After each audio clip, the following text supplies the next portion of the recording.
புரட்சி தலைவி அம்மா இருக்கின்ற பொழுது இன்னைக்கு ஏழை எளிய மக்களுக்கு தை பிறந்தால் வழிபிறக்கும் தை பண்டிகையின் போது அவர்களுக்கு பொங்கல் தொகுப்பு கொடுக்கப்படும் என்று அறிவிப்பை கொடுத்து தை பொங்கல் என்று ஏழை வீட்டிலையும் தை பொங்கல் பொங்குகின்ற ஒரு சூழ்நிலை உருவாக்கி தந்தவர் நம்முடைய இதய புரட்சி தலைவி அம்மா. அந்த வழியிலே வந்த அம்மாவுடைய அரசு தை பொங்கல் என்று எல்லா இல்லங்களிலும் மகிழ்ச்சியோடு தை பண்டிகையை கொண்டாட என்பதற்காக எல்லா குடும்பத்தையும் 2500 ரூபாய் கொடுத்த அரசாங்கம் அண்ணா திமுக அரசு. அப்பொழுது திரு ஸ்டாலின் அவர்கள் எதிர்க்கட்சி தலைவராக இருந்தார். அப்பொழுது குறிப்பிட்டார், முதலமைச்சர் எடப்பாடி பழனிசாமி குடும்பத்தைக்கு 5000 ரூபாய் கொடுக்கலாம்.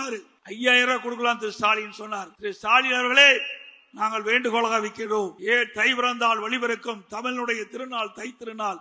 அப்படி தை திருநாளிலே தை பண்டிகையின் போது எல்லா இடங்களிலும் மகிழ்ச்சியோடு தை பண்டிகை கொண்டாடுகின்ற விதமாக ஒவ்வொரு குடும்பத்துக்கும் 5000 ரூபாய் வழங்குங்கள். எப்பொழுதாவது நீங்கள் செய்த ஊழலாவது எவ்வளவோ ஊழல் செய்து விட்டீர்கள், எவ்வளவோ மக்கள் பணத்தை கொள்ளையடித்து விட்டீர்கள்.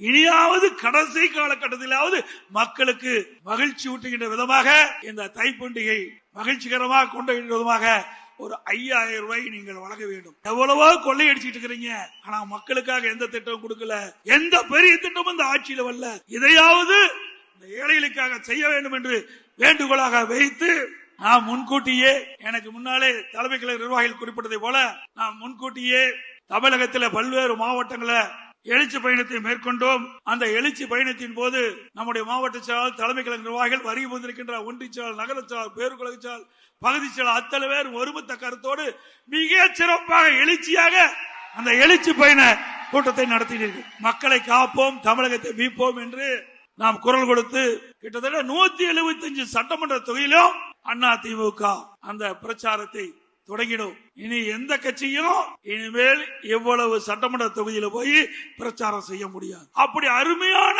எழுச்சி பயணம் மேற்கொண்டது. அதுக்கு அத்தனை மாவட்ட கலைச்சால் தலைமை கழக நிர்வாகிகள், வருகின்ற ஒன்றிய நகர பேரூராட்சி பகுதிகள் அத்தனை பேரும் சிறப்பான முறையில் ஏற்பாடு செய்தார்கள். அதுக்கு நன்றியை நேரத்தில் தெரிவித்துக் கொள்கின்றேன்.